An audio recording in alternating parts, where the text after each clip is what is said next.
오늘도 우리는 비유로 말씀하실 때 말씀을 나누게 됩니다. 이제 이번 시리즈부터 시작한 이 프로페자의 종이를 따라서 어떤 질문들을 계속 던지지만 그것은 그냥 여러분들의 질문이 아닐지도 모르겠습니다. 여러분들이 이 말씀 속에서 그리고 말씀을 읽고 들으시면서 함께 말씀에 대한 이 여정에 능동적으로 또 적극적으로 참여할 수 있었으면 좋겠습니다. 이제 말씀드렸었던 것처럼 오늘로써 이 비유로 말씀하시되 시리즈는 종료가 됩니다. 사실은 예수님의 비유의 말씀은 더 풍성하게 많이 있지만 우리가 특별히 누가복음이라는 텍스트를 한정지었고 또 하나님 나라라는 그 주제를 가지며 이 비유의 말씀을 살펴봤습니다. 우리가 일정상 한 번, 두 번 정도 더 비유의 말씀을 보려고 했는데 또 예기치 않은 상황들이 발생돼서 6번뿐이 하지 못한 것이 좀 아쉽습니다. 그러나 여러분들 이 시간들을 통해서 예수님의 그 말씀 가운데 담긴 이 비밀스러운 말씀들이 우리에게 얼마나 복을 주고 우리로 여유롭게 하는지를 발견할 수 있었으면 좋겠고요. 또 하나님 나라에 대한 이 말씀에 소망을 품을 수 있는 우리 모두가 되실 수 있었으면 좋겠습니다. 이제 이 설교를 시작했을 때요, 이 설교 시리즈를 시작했을 때 저희가 여러분들에게 강조했었던 것이 하나 있었습니다. 아마 지금 기억 못하실 것 같은데 다시 상기시켜 드리려고 합니다.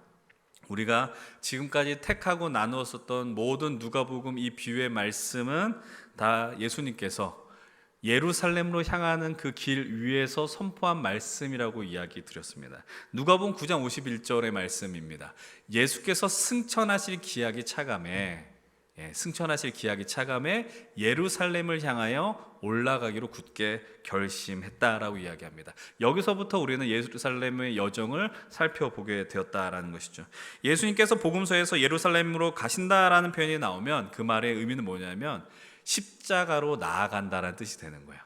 좀 표현이 거칠지만 죽으러 가신다라는 겁니다. 십자가에 매달려 자신의 사명을 다하기 위해 나간다라는 것이 예루살렘으로 간다라는 뜻이 되는 것이죠.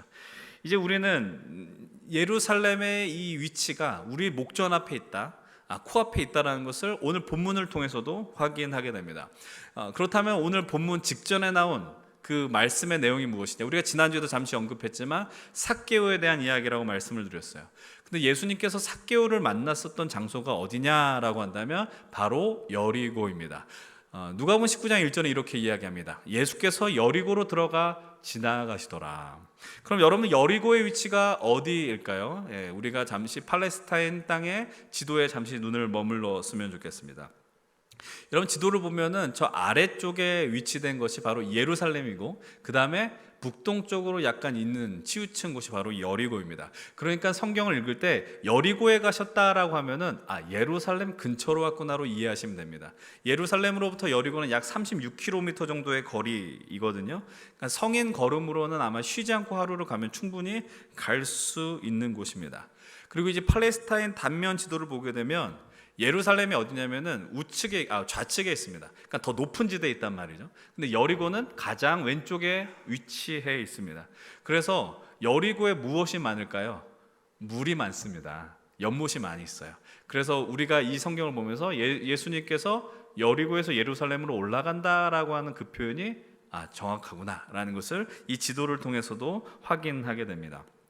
이제 우리가 그럼 본격적으로 오늘 본문의 현장으로 한번 좀 들어갈 수 있었으면 좋겠습니다. 비유 말씀을 드릴 때마다 반복해서 드렸었던 것이 있어요. 그것은 바로 예수님이 이 비유를 던지실 때 그냥 아무런 백지 상태에서 말씀을 선포하는 경우는 단 한 차례도 없다라는 사실입니다. 오늘 본문 11절도 마찬가지죠. 함께 11절 말씀 함께 읽겠습니다. 시작.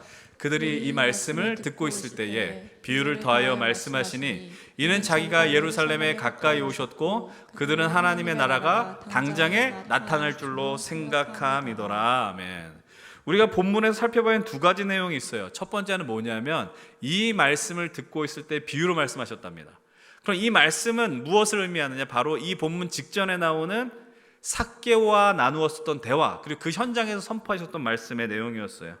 여러분 우리가 지난주 말씀을 통해서 세리가 얼마나 나쁘냐라는 것을 보지 않았습니까? 세리가 나쁘다라기보단 세리에 대한 인식들이 얼마나 나쁘냐. 바울의 표현으로 하자면 죄인 중에 괴수에 해당하는 것이 아마 세리였을지 모르겠습니다. 그렇게 나쁜 죄인의 집, 삭개오의 집으로 예수님이 들어가셨다라는 사실입니다. 그리고 이렇게 선포하는 겁니다. 나는 잃어버린 자를 찾으러 왔고 그 잃어버린 자를 구원하기 위해 왔다. 그것이 바로 이 앞에 본문의 결론이었다라는 겁니다. 이 말씀을 던지시고 오늘의 비유를 말씀하시는 겁니다. 예수님께서 이제 예루살렘으로 가까이 오셨다는 말의 의미가 뭐라고 했어요? 자신의 사명이 가까이 왔다라는 겁니다. 이제 예수님은 본인이 왜 이 땅에 오셨는가에 대해서 조금 더 노골적으로 그 뜻을 펼쳐 보시는 겁니다. 그런 가운데 사람들이 품는 마음이 있습니다.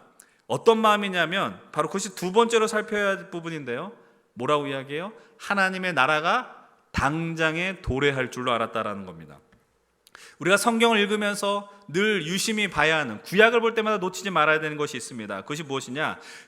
유대인들은, 이스라엘 백성들은 기다렸습니다. 무엇을 기다리느냐?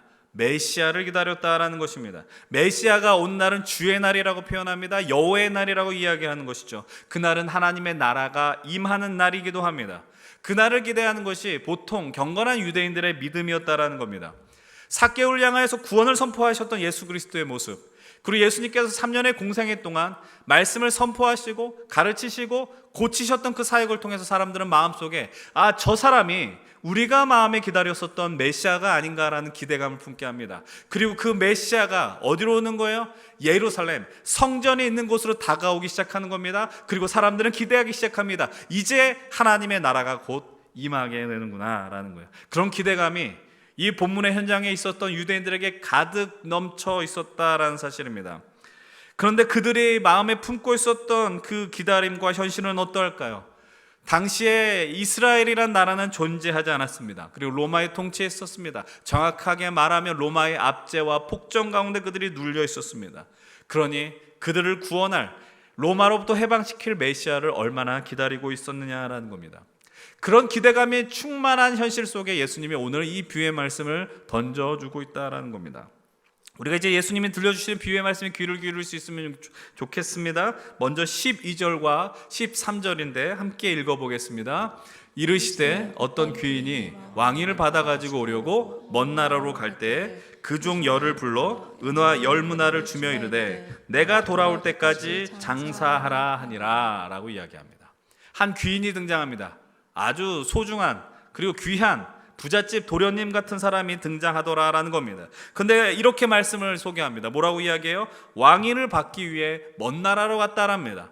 여러분 좀 이상하지 않습니까? 왕위를 받는데 왜 먼 나라로 가느냐? 예수님께서 이 말씀을 하시는 이유가 있다라는 거예요. 이 시대에 유대인들이 이 말씀을 이해하기 쉬운 그 현실을 빗대서 설명하고 있는 겁니다. 말씀드린 것처럼 당시 유대인들은 나라가 없었습니다. 근데 우리는 성경을 보면 왕이 등장하거든요. 무슨 아켈라오 왕, 아니면 빌립, 아니면 헤롯 왕이 등장합니다. 그런데 그 왕은 진짜 왕이 아니었습니다. 로마가 다스리는 영토가 워낙 방대했다고요. 그러니까는 그 지역에 로마 황제의 직접적인 통치가 임할 수 없으니 누구를 세우냐면 그 로마에서 파견한 총독을 뺀 그 지역의 지도자를 세우는 겁니다. 그들을 우리는 분봉왕이라고 부릅니다. 그래서 우리가 알고 있는 헤롯이 바로 그런 분봉왕의 역할을 하고 있는 거예요. 근데 그런 왕이 되기 위해서는 해야 하는 작업이 있습니다. 그게 뭐냐면 로마 황제한테 가서 너는 이 유대 땅을 다스릴 수 있는 권리가 있다라는 것을 인정받아야 했다라는 것이죠. 이런 상황을 너무나도 잘 알고 있었기 때문에 청중들이 그래서 그들에게 관심을 유발시키기 위해 이런 이야기를 시작하셨다라는 겁니다. 그런데 이제 다시 말씀으로 돌아가서 이 귀인이 왕위를 받게 떠나기 전에 10명의 종을 부릅니다. 총 10명을 부르고 지시한 내용이 뭐냐면 은화 10문화를 하나씩 나눠주는 거예요. 그리고 이 말씀이 중요한데 내가 돌아올 때까지, 내가 왕위를 받고 돌아올 때까지 무엇을 하라? 장사를 하라라고 요청합니다. 내가 반드시 오니까 그때까지 장사를 하라. 여러분, 한 문화의 가치가 얼마나 되는지 한번 생각해 봐야 돼요. 한 문화의 가치는 오늘로 100데나리온, 100일치 봉급을 의미합니다. 여러분 하루에 얼마씩 버는지 제가 모르겠지만 그냥 계산하기 쉽게 하루 일당이 10만 원이라고 계산을 하겠습니다. 그러면 100일간의 임금이고요. 100일간의 임금이면 당연히 1000만 원을 의미하겠습니다. 이제 우리는 너무나도 요즘 물가가 비싸지고 너무나도 고물가 시대, 너무나도 비싼 전세금, 권리금을 이렇게 내놔야 되는 시대를 살기 때문에 1000만 원 갖고 무슨 장사를 하느냐 생각할 수 있지 모르겠지만 오늘 시대와는 다른 경제 규모이기 때문에 여러분, 우리가 그냥 이 자리에서 놓치지 말아야 되는 건 그냥 이 문화는 이 주인이 주는, 이 귀인이 주는 선물이고 은혜였다라는 것을 기억해야 합니다. 그러면은 이 주인이 그들에게 바랬었던 건 무엇이냐? 내가 올 때까지 그 자리에서 열심을 다해서 장사해라, 이거 외에는 없었다라는 거예요. 그런데 이후 조금 이 상황이 어울리지 않는 분위기가 감지가 하나 됩니다. 그게 뭐냐면 14절의 이야기예요. 함께 14절도 읽겠습니다. 그런데 그 백성이 그를 미워하여 사자를 뒤로 보내어 이르되 우리는 이 사람이 우리의 왕됨을 원하지 아니합니다 라고 이야기합니다. 생뚱맞지 않아요? 왕을 받으러 가는 사람이 있어요. 근데 뭐라고 이야기해요? 사람들이 그를 미워해서 사자를 보냈답니다. 사절단을 보내는 겁니다. 그래서 그 사람이 왕 되는 것을 원하지 않는다라고 그 로마 황제한테 가서 얘기했다는 이야기예요. 여러분들, 우리나라 가운데서도 모든 어떠한 대통령이나 지도자들을 한 교회의 어떤 탑 리더십을 향해서 다 존경을 하거나 또 좋아하는 일이 다 이루어지는 건 아니에요. 우리들도 어떤 대통령 지지도를 조사해 보면 100% 내가 저 사람을 지지한다라는 응답이 나오는 경우는 역사상 단 한 차례도 없다라는 겁니다. 그럴 수는 있지만 그래도 그 대통령이라는 자리를 인정하지 않습니까? 그런데 오늘 이 말씀을 보면 뭐래요? 이 주인이 아직 왕이 된 것이 아니기 때문에 왕위를 인정받기 위해서 떠나는데 그 사람이 왕이 되는 걸 두고 볼 수 없다라는 거예요. 여러분, 이 말씀을 들으시면서 이 말씀 본문에만 국한해서 생각하시면 안 됩니다. 이 말씀이 어떤 길까지 인도한다는 걸 염두에 두면서 말씀을 보셔야 되는 겁니다. 얼마 전에도 우리는 이런 비슷한 일들이 있었다는 것 뉴스를 통해서도 보지 않으셨어요? 몇 년 전에 우리가 어떤 좀 북한과 대화를 하기 위해서 사절단을 이렇게 좀 어떤 평화 회담을 하려고 하는데 그걸 막겠다라고 하는 어떠한 분들이 가셔서 이거는 이루어지면 안 된다라고 보냈다라는 것이죠. 여러분, 그런 비슷한 일들이 오늘 이 본문 속에서도 벌어졌다라는 겁니다. 여러분, 이제 다시 말씀을 보시면 좋겠는데요. 그러면 그런 방에 굴하지 않고 어떤 일이 되느냐? 이 귀인은 왕위를 받아갖고 돌아옵니다. 아까 이야기한 대로 자기가 돌아올 때까지 10명의 사람한테 한 문화씩을 줬고요. 그들이 어떻게 장사했는지를 확인하기 위해서 결산을 하기 위해서 한 사람 한 사람씩 불렀다라는 겁니다. 그럼 그 내용이 뭐냐? 첫 번째 사람 뭐라고 이야기합니까? 자신 있게 대답합니다. 내가 당신의 문화로 10문화를 벌었습니다라고 이야기합니다. 10배를 불려서 내가 왔습니다라고 이야기하는 겁니다. 그 첫 번째 사람을 향해서 주인이 당연히 칭찬합니다. 착한 종아라고 이야기를 하죠. 그러면서 이렇게 말합니다. 네가 지극히 작은 것에 충성했으니 열고울 권세를 차지하라. 다스리는 권세를 가지라라고 이야기합니다. 여러분, 이 하나의 문화가 작은 것은 아닐지 모르는데 주인 입장에서는 작은 것일지 모르겠어요. 이 왕은 엄청난 부자였다라는 겁니다. 두 번째 사람 역시 마찬가지입니다. 저는 한 문화로 5문화를 남겼습니다. 칭찬하고요. 너는 5고을을 맡아라라고 이야기합니다. 분위기가 나쁘지 않죠? 좋습니다. 그럼 이제 우리가 늘 비유의 말씀을 볼 때마다 3-4번이었어요. 첫 번째 사람 지나가고 두 번째 사람 나오고 세 번째 사람이 등장합니다. 오늘도 똑같습니다. 세 번째 사람의 이야기 한번 귀를 기울여 보겠습니다. 오늘 본문 20절 함께 읽어 보겠습니다. 20절입니다. 시작. 또 한 사람이 와서 이르되 주인이여 보소서 당신의 한 문화가 여기 있나이다. 내가 수건으로 싸두었었나이다. 오늘 제가 읽은 이 본문 속에서 제일 저도 이해가 안 되는 장면이 여기입니다. 제일 이해가 되지 않는, 그래서 좀 거친 표현을 쓰고 싶지만 강단이라서 그렇게 쓸 수 없는 말이 있어요. 그래서 이렇게 좀 순화해서 표현하면 제일 얼척없는 표현이라고 생각을 합니다. 내가 수건으로 뭘 쌌대요? 문화를 쌌답니다. 장사를 하라고 돈을 줬잖아요. 근데 수건을 쌓고 어디 깊은 옷장에 넣어뒀다라는 이야기라는 겁니다. 이 말의 의미가 뭐냐면 맡긴 문화를 갖고 뭐라는 거예요? 한 일이 없다라는 겁니다. 왜 한 일이 없을까? 본문 21절을 이렇게 이야기해요. 함께 21절도 보겠습니다. 이는 당신이 엄한 사람인 것을 내가 무서워함이라. 당신은 두지 않은 것을 취하고 심지 않은 것을 거두나이다. 이 구절을 그냥 읽으면 이해가 딱 들어오지 않아요. 직관적으로 이해가 되지 않습니다. 여러분, 심지도 않은 것을 거둔다? 두지 않은 것을 취한다?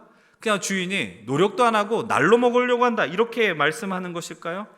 여러분, 그래서 우리가 이런 구절을 볼 때마다 요즘 우리가 제일 많이 하는 일이 뭐냐면 다른 번역본의 성경에 도움을 요청합니다. 오늘은 공동 번역의 도움을 받아보려고 해요.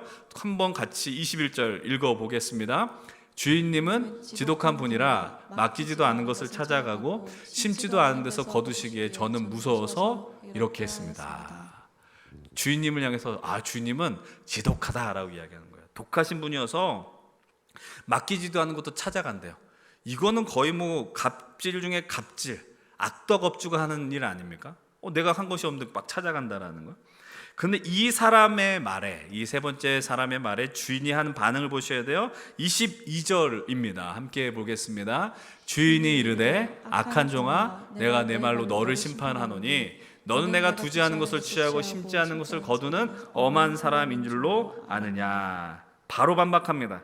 앞에 있는 두 종과 대조적으로 뭐라고 불러요? 악한 종아라고 이야기해요. 나쁜 놈아라고 이야기를 하는 겁니다.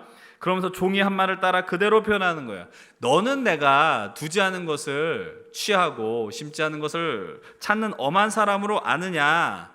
근데 이 사람의 말에 어폐가 있다라는 것을 지금 이 주인은 고발합니다. 그것이 바로 그 다음에 23절을 통해 비판하는, 통렬하게 지적하는데요. 함께 23절 읽어보겠습니다. 그러면 어찌하여 내 돈을 은행에 맡기지 아니하였느냐. 그리하였으면 내가 와서 그 이자와 함께 그 돈을 찾았으리라 하고. 요즘 말로 표현하면 이 주인이 하는 말은 말로 팼다, 팩폭이라고 이야기하죠. 너무나도 당연한 이야기 아닙니까? 네가 아무것도 하기 싫었으면 은행에라도 이 돈을 맡겨서 이자를 받으면 되지 않느냐라고 이야기하는 겁니다. 이 두 사람의 가운데 두 사람, 이 주인과 세 번째 종 가운데 누가 더 합리적이고 이성적인 말을 합니까? 당연히 주인의 말이라는 거야. 이 세 번째 종의 말은 이 상황에 적합하지도 않아요. 쉽게 말하면 자신의 상황에 대한 변명인데 말도 안 되는 변명을 지금 막 하고 있다라는 겁니다. 그것이 무엇이냐? 22절 말씀에 표현이 나와 있어요. 여러분들 이 주인의 말씀에 중요한 표현이 있는데 22절 다시 한번 보세요. 뭐라고 이야기하냐? 주인이 이르되 이 약한 종아라 그러면서 내가 네 말로 너를 심판한다라고 이야기해요. 너의 말로 내가 너를 심판한다라고 이야기해요. 이 말씀의 의미를 정말 잘 생각해 보셔야 돼요. 너의 말로 내가 너를 심판해라고 하는 말의 의미는 이런 뜻입니다. 너는 네가 믿은 대로 심판할 거야라고 이야기한다는 거예요. 네가 나를 엄한 사람으로 생각했는데 그럼 내가 너를 엄하게 다스릴 거라고 선언하는 거예요. 너의 믿음대로 될 거야라고 이야기하는 겁니다. 그럼 세 번째 종이 이렇게 행동한 뜻이 있다라는 거예요. 신념이 있다라는 거예요. 믿음이 있다라는 것입니다. 그럼 그것은 무엇을 믿었냐라는 거예요. 어떤 신념이 있었냐라는 겁니다. 여러분 이 질문의 대답은 우리가 좀 유의하려고 합니다. 나중에 그것을 확인하려고 하지만 생각하셔야 됩니다. 왜 이 사람이 무슨 뜻을 근거로 이 주인의 말을 듣지 않았느냐라는 겁니다. 그럼 다시 이 주인의 심판의 내용을 보십시오. 24절은 이렇게 이야기합니다. 곁에 섰는 사람들한테 이르되 한 문화를 빼앗아서 10문화인 사람한테 주라라고 이야기합니다. 곁에 있는 이들이 있어요. 근데 그 사람에게 한 문화를 빼앗아서 10문화인 사람한테 주라 그랬더니 이 나머지 곁에 있었던 사람들이 득달같이 달려듭니다. 25절 같이 한번 읽어봅니다. 그들이 이르되 주여 그에게 이미 10문화가 있습니다 라고 말합니다. 여러분 우리가 성경을 읽어 내려가실 때 성경의 말씀이 갖고 있는 뉘앙스를 해석할 수 있는 눈이 있어야 됩니다. 여러분 이 행간을 잘 읽어내야 되는데 이 주인이 10문화 있는 사람한테 향해서 한 문화를 주라고 할 때 주변의 반응이 어때요? 똑같습니다. 뭐라고 이야기해요? 저 사람한테는 이미 10문화가 있습니다 라고 이야기합니다. 여러분 그러면 이 주인이 저 사람한테 10문화가 있었다는 걸 몰라서 이렇게 이야기하는 겁니까? 아니에요. 주인도 이미 다 알고 있었다라는 겁니다. 이미 다 알고 있었다라는 거예요. 그럼 이 사람들이 갖고 대답하는 내용의 뜻이 뭐냐라는 거예요. 이 세 번째 사람의 것을 빼앗아서 엄청난 부를 누리고 있는 첫 번째 사람한테 주는 것은 옳지 않다라고 지금 이야기하고 있는 거예요. 그러면서 이 사람들이 마음에 분통이 터지는 겁니다. 야, 어떻게 저렇게 또 욕심을 내냐라고 곁에 있는 사람들이 말을 하고 있다라는 겁니다. 그럼 여기서 우리가 한 가지 의문을 갖고 나가셨으면 있었으면 좋겠습니다. 어떤 의문이냐? 여기 있는 곁에 있는 사람들이 누구냐라는 겁니다. 아니 그들이 과연 무엇이기 때문에 이렇게 판단하느냐라는 질문을 던지셔야 됩니다. 여러분 우리가 이 프로페자이를 시작하면서 매주 이제 설교 본문을 미리 제시합니다. 리더들에게 제시를 하고 그러면서 이 말씀 연구를 공동으로 진행을 하는데 그때 저도 평소에 놓쳤었던 내용들이 그 안에서 나왔습니다. 그게 뭐냐면 주인이 문화를 맡긴 사람이 몇 명이었다라는 거예요? 10명이었습니다. 근데 성경에 보면 몇 명이 등장합니까? 3명이 등장합니다. 그러면서 질문을 던지더라고요. 7명은 어디 갔냐라는 겁니다. 제가 그래서 칭찬했습니다. 야, 어떻게 이렇게 훌륭한 기특한 생각을 하냐. 7명은 어디 갔을까요? 7명은 지금 뭐 하고 있을까요? 아마도 이 7명은 방금 이곳에서 대답을 한 7명 사람, 곁에 있었던 사람이었을 겁니다. 근데 여러분들 그 사람들이 왜 이렇게 대답했느냐를 생각해 봐야 돼요. 저 사람 이미 열 문화를 가졌습니다 라고 이야기한 뜻이 무엇이냐를 생각해 보자고요. 예수님의 비유가 더 길어질까 봐 그랬을까요? 왜 이런 태도를 취했냐라는 겁니다. 아마도 이 17명의 사람들의 모습은 세 번째 사람과 별 다를 바 없는 동일한 모습이었기 때문에 그 위에 언급될 가치도 없었다라는 겁니다. 이들도 이 맡겨진 문화에 대한 적극적인 태도가 없었습니다. 책임적인 자세가 없었다라는 거예요. 세 번째 사람과 유사하게 문화를 어떻게 사용할지 생각하지 않았어요. 같이 수건의 문화를 쌓았을지 모릅니다. 이 상황 속에서 주인이 이야기하기 시작합니다. 주도권을 주인이 잡는 것이죠. 26절은 이렇게 이야기합니다. 주인이 이르되 내가 너희에게 말하노니 무릇 있는 자는 받겠고 없는 자는 그 있는 것도 빼앗길 것이다 라고 이야기합니다. 여러분, 이 말씀을 읽을 때, 우리가 문화 비유를 읽을 때마다, 그리고 이 말씀과 유사한 접근인 달란트 비유를 볼 때마다 늘 어떻게 정리하고 결론을 내리냐면, 주인이 문화를 주었고 그 문화를 통해서 열심히 일해야 된다. 그러면서 우리는 오늘도 우리에게 맡겨진 문화를 갖고 열심히 살아야 한다라고 이렇게 생각을 합니다. 그리고 어떻게 해야 돼요? 많은 이윤을 남겨야 된다는 거예요. 오늘 우리는 자본주의 사회를 살면서 이 생각이 이상한 생각이 아닙니다. 열심히 일해서 많이 남겨야 됩니다. 열심히 투자해서 10배의 수익을 얻어야 됩니다. 그것이 오늘 이것이 우리 삶의 미덕처럼 느껴진다는 겁니다. 그리고 우리는 이렇게 생각합니다. 그렇지, 더 많은 열심히 일하는 사람한테 혜택이 돌아가야지. 그래서 10문화 있는 사람한테 한 문화를 주는 건 이상한 일이 아니라 당연한 결론으로 우리는 그것을 해석한다는 것입니다. 그래서 그 사람들한테 10고을 다스리는 권세를 주고 5고을 권세를 주고 이건 마땅한 일이야. 이상한 해석이 아니라니까요. 여러분, 우리도 그렇지 않습니까? 왜 열심히 일해요?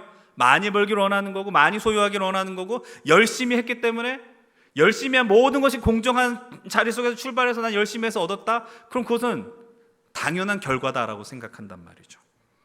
근데 여러분, 예수님이 오늘 그 이야기 하려고 이 비유의 말씀을 끌고 왔느냐? 늘 말씀드리지만 예수님 그거에 관심이 없다니까요. 얼마나 많이 1000%의 수익을 얻었냐? 이거에 관심 있는 게 아니라고요. 예수님이 진짜 얘기하고 싶은 부분은 마지막 27절에 등장합니다. 27절 말씀 같이 한번 읽어봅시다. 27절 함께 읽겠습니다. 시작. 그리고 내가 왕됨을 원하지 아니하던 저 원수들을 이리로 끌어다가 내 앞에서 죽이라 하였느니라. 여러분, 이 구절을 통해서 오늘 우리는 찜찜했었던 하나의 숙제를 푸는 것처럼 느껴지는 겁니다. 이 세 번째 사람, 나머지 8명의 사람을 향하여 이렇게 이야기합니다. 내가 왕됨을 원하지 아니하던 저 원수들이라고 이야기합니다. 그리고 그들을 심판하겠다라고 이야기하는 것이죠. 오늘 여러분들 다시 한번 집중해서 이 말씀을 보십시오. 오늘 말씀의 제목을 이렇게 정했습니다. 내가 돌아올 때까지라고 정했습니다. 그리고 우리는 이 본문을 읽어내려가면서 이 비유에 등장한 주인이 예수님이라는 것을 어렵지 않게 떠올릴 수 있게 됩니다. 여러분이 설교가 시작한 지 한 20분의 시간이 지났습니다. 여러분, 20분이 지나면서 우리는 또 까먹습니다. 이 비유가 어디로부터 출발했는지를 망각한다고요. 다시 한번 여러분들한테 말씀드려요. 하나님 나라 때문에 시작했어요. 이 비유의 시작점은 하나님 나라였다라는 거예요. 그냥 하나님 나라가 아니죠. 예수님께서 예루살렘으로 가까이 가시면서 하나님의 나라가 곧 임할 것이다라는 그 기대감이 커지는 시점에 이 비유를 던지셨다라고 이야기했습니다. 하나님의 나라가 당장이라도 임할 것이라 생각한 자들을 향해서 주님이 말씀하는 겁니다. 이 귀인이 왕위를 받고 곧 돌아올 것이다 라는 주인의 이야기를 나누는 것이죠. 그리고 왕위를 받기 위해 나간 그 자리 속에 10명의 종을 향해 한 문화씩을 나누어 주면서 그 상사라고 명령한 다음에 이 주인은 돌아왔다라는 것도 중요한 포인트입니다. 그런데 이 10명의 종 가운데 믿음을 따라 순종한 사람은 단 2명에 지나지 않았음을 오늘 우리는 방금 확인할 수 있었어요. 여러분, 나머지 사람에게, 그 8명의 사람에게는 어떠한 열매도 존재하지 않았습니다. 그럼 새로운 질문을 던져야 됩니다. 과연 무엇이 앞에 2 사람과 나머지 8명의 사람을 갈랐냐라는 겁니다. 앞에 2 사람은 무엇을 했기 때문에 10문화를 가졌고 5문화를 가질 수 있었으며 나머지 8명은 그냥 수건을 쌓아 허튼 짓을 했느냐라는 사실이죠.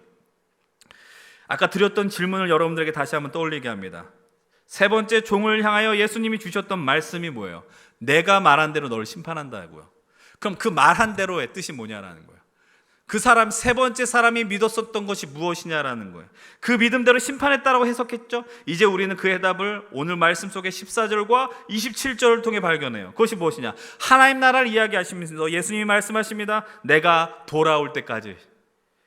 이 말씀 안에는 예수 그리스도의 십자가와 부활과 승천의 이야기가 다 담겨 있다라는 겁니다. 예수님이 떠나시면서 무엇을 말씀하십니까? 내가 돌아오겠다라는 것이죠. 예수님의 말씀과 상관없이, 그러나 이 시대 속에서는 예수님이 왕이 되는 걸 싫어하는 세력들이 존재했습니다.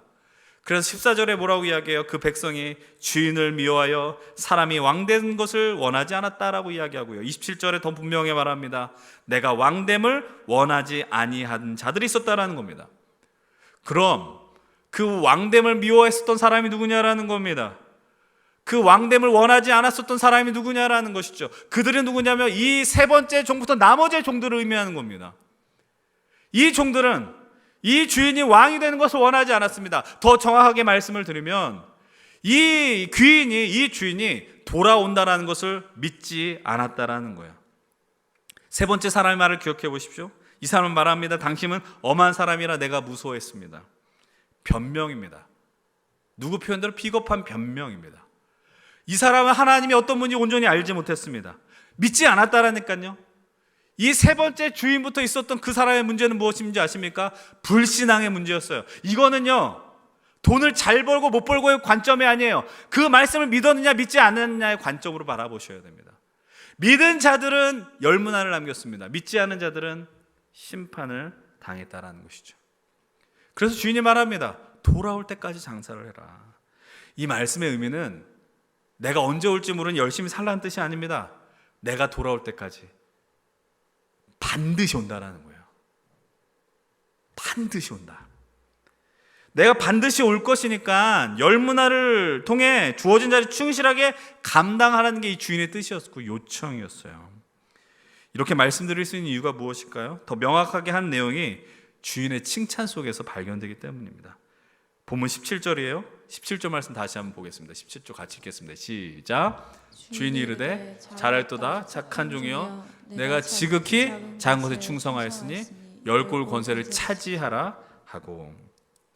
여러분, 이 주인의 칭찬 포인트가 뭐라고요? 네가 장사 수완이 좋아서 1000%의 수익을 얻어서 칭찬한다라고 이야기한 내용은 담겨 있지 않아요. 만약 그랬다면 여러분 열심히 주식 투자하셔야죠. 열심히 무언가 투자하셔서 많이 남기셔야죠. 칭찬 받으려면. 근데 주인은 말합니다. 네가 지극히 작은 것에 충성했다라고 이야기합니다. 반복해서 말씀드리지만 작은 돈이 아니라니까요. 그러나 이 주인의 입장에서는 1000만 원이든 5천만 원이 1억이든 큰 돈 아니라는 거예요. 그냥 이렇게 이야기해요. 작은 것에 충성했다. 이 충성에 대해서 이 주인은 칭찬을 했습니다. 여러분, 이제 이 말씀을 노골적으로 표현하겠습니다. 이거는 하나님과 우리와의 관계를 이야기하는 겁니다. 주님과 우리와의 관계를 이 말씀을 통해 빗대서 표현하는 것이죠. 여러분들 눈앞에 1000만 원은 작은 돈입니까? 5천만 원 작은 돈입니까? 1억 원 작은 돈입니까? 큰 돈입니다. 어마어마한 돈입니다. 여러분이 그걸 통해서 수익을 1000% 얻었으면 그 작은 일입니까? 엄청난 일입니다. 마이너스 되지 않는다면 그건 엄청난 일이죠. 근데 하나님은 뭐라고 이야기해요? 지극히 작은 것을 충성했다. 이 충성은 무엇에 대한 충성입니까? 이 메시지를 강화하기 위해서 오늘 본문을 3번역으로 읽어보겠습니다. 함께 읽어봅니다. 주인이 그에게 말하였다. 착한 종아 잘했다. 내가 아주 작은 일에 신실하였으니 열고를 다스리는 권세를 차지하라. 하나님이 이 종을 칭찬하는 포인트를 우리는 이 말씀을 통해 발견합니다. 충성됐다라고 이야기하고요. 이 말 충성을 3번역에서는 신실함이로 표현합니다. 이 말씀의 원문 충성과 신실함의 근원이 무엇인지 우리는 그 말씀을 통해 확인합니다. 그것을 피스토스라고 이야기합니다. 피스토스는 어떤 형용사거든요. 충성된, 신실한. 근데 그 말의 어근은 피스티스입니다. 믿음에서 나왔다는 것이죠. 여러분, 우리가 충성을 다할 수 있는 것, 신실할 수 있는 건 믿음으로부터 시작되었다라는 거예요. 이 종이 충성을 다해서요, 신실하게 문화를 갖고 장사를 해서 남길 수 있었던 그 근본적인 이유는 믿음이었습니다. 어떤 믿음이에요? 주님이 반드시 돌아오신다라는 믿음이었어요. 오늘 우리는 이 말씀을 나누기 위해서 지금까지 모든 말씀의 과정 빌드업했어요. 여러분, 믿음을 갖고 살아간다라고 늘 이야기하지 않습니까? 근데 뭘 믿고 사느냐라는 거예요. 여러분, 우리가 풍삼초 제자 훈련하면서 계속해서 얘기했었던 게 있습니다. 믿는다는 건 내가 믿고 싶은 걸 믿는 게 아니라니까요. 교회에 와서 내가 그냥 두려운데 평안해질 거라서 믿어. 그게 믿음이 아니라고. 여러분, 이 성경을 우리는 구약 신약이라고 이야기해요. 언약의 말씀이라고 이야기해요. 그럼 하나님 우리를 향해서 약속해 주셨어요. 그럼 그 약속은 성취된 것도 있고 성취되어야 하는 것도 있단 말이죠. 근데 그걸 믿는 걸 믿음이라고 이야기를 하는 겁니다. 다 될 거야가 믿음이 아니라고요. 오늘 우리가 이 자리 속에서 다시 상기시켜야 될 건 뭐냐면 하나님의 나라가 임한다라는 것을 믿어야 한다는 것이죠. 예수님께서 예루살렘으로 가까이 나가시면서 십자가의 죽음을 맛보시고 고난을 당하시고 부활하고 승천 이후에 계속해서 반복해서 말씀하시는 건 내가 올라간 그대로 돌아올 것이다라는 말씀을 하셨다라는 사실입니다. 다시 한번 말씀드리지만 오늘 이 말씀은 여러분들 향해서 여러분이 열심히 벌어서 이웃 남기라고 하는 말씀이 아니라는 겁니다. 주님이 오실 때까지 여러분들에게 맡기신 문화를 잘 쓰라는 겁니다. 그래서 생명을 남기라는 것이죠. 언제까지요? 주님 다시 올 때까지. 주님이 올 때까지 그렇게 살라라고 이야기를 하는 겁니다. 근데 문제는 뭐냐면 주님이 언제 올지 모른다라는 거예요. 언제 올지 모르니까 우리의 마음에 중심이 흔들리게 되는 거예요. 여러분, 그 믿음을 정말 믿습니까? 주님이 다시 오신다는 걸 진실로 믿습니까? 세 번째 종처럼 주인을 엄한 사람으로 여겨서 주님 내게 문화를 많이 주셨는데 나는 그냥 수건으로 이거 감쌌습니다라고 오해하고 있지 않습니까? 이거 오해가 아니라 불신앙이라니까요. 근데 문화가 너무 커요. 문화가 너무 좋아서 안 왔으면 좋겠어라고 혹시 생각하지 않습니까? 여러분, 이 세상에서는 그분을 왕으로 인정하지 않으려고 한 세력들이 너무나도 많습니다. 예수님이 무슨 왕이냐, 예수님 무슨 구원자냐, 그런 사람까지 신경 쓰지 말자니까요. 여기서 이 말씀을 듣는 여러분을 향해서 이야기하는 거예요. 여러분들 하나님을 예배하잖아요. 적어도 그분을 구원자로 믿고 예배한다면 내가 돌아올 때까지, 주님 오실 때까지 이 말씀을 믿어야 하는 것 아닙니까? 그러면서 질문하셔야 됩니다.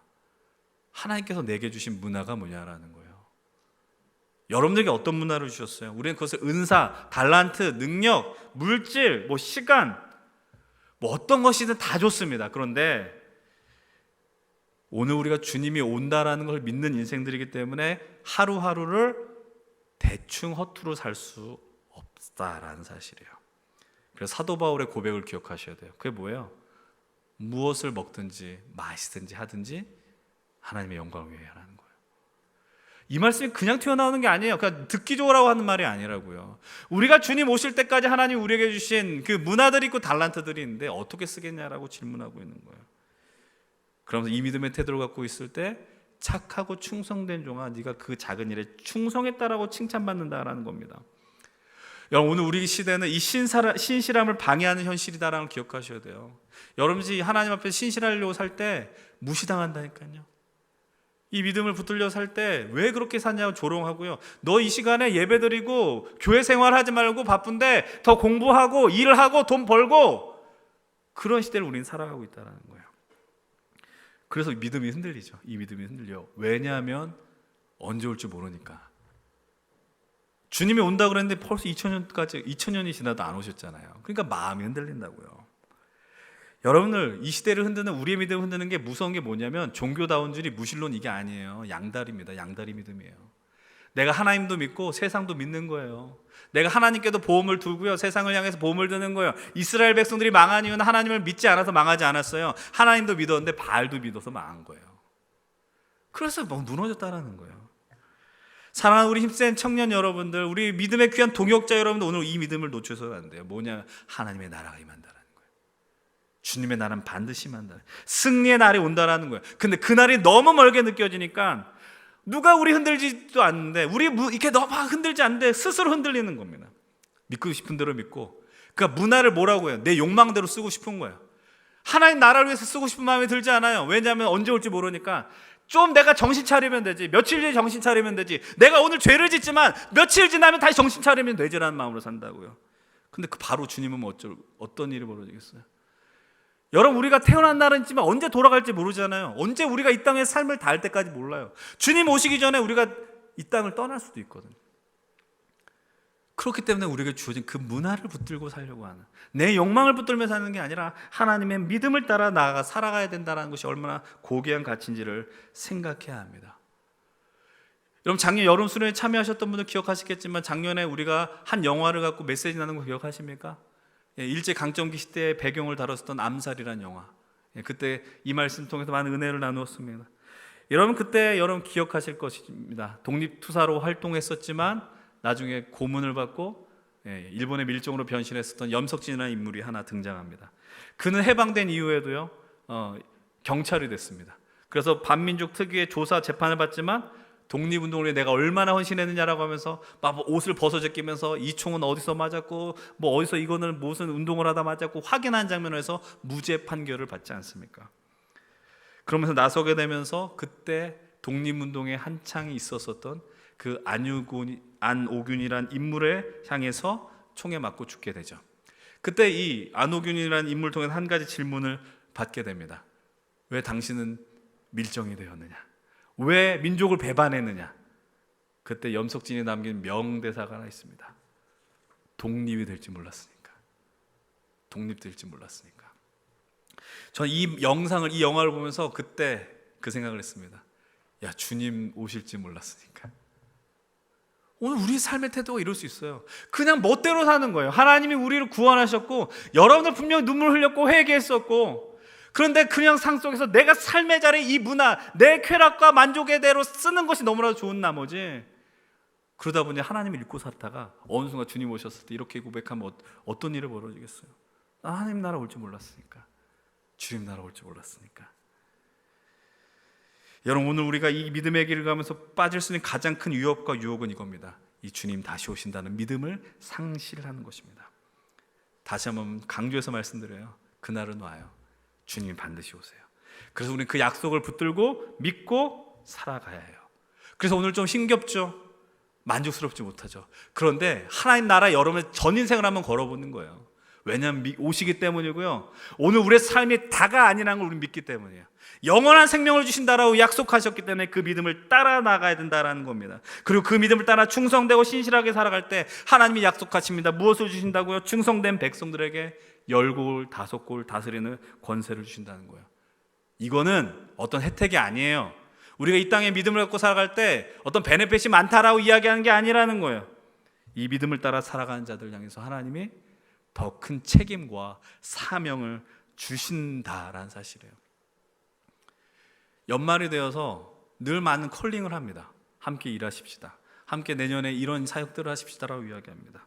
근데 여러분들 이런 관점으로 많이 힘들어하고 비판하는 세력들이 많이 있어요. 사람들이 젊은 세대들에게 교회 일 때문에 자신의 일을 하지 못하고, 저도 그거 동의합니다. 지나친 헌신으로 인해서 자기 삶이 온전히 세워지지 못하고 자신의 일에 대해서 뭐 바빠져서 내가 해야 할 일을 못한다, 그런 것에 동의하지 않지만, 그럼에도 불구하고 여러분 하나님께서 오늘 여러분들을 통해서 이 충성되고 신실한 태도를 원하고 있다는 사실을 기억하셔야 합니다.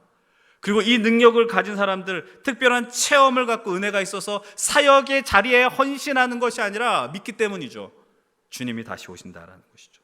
그 자리는 영광스럽고 기쁨의 자리라는 걸 알고 있기 때문에 내가 부담이 있을지라도 그 자리가 맡겨지면 더 충성되게 감당할 수 있다라는 사실이라는 것입니다. 사랑하는 여러분들, 하나님께서 여러분들에게 이 충성된 그 길을 걸어갈 때 10골을 다스리고 5골을 건설하는 책임을 주신다라는 것을 믿으셨으면 좋겠어요.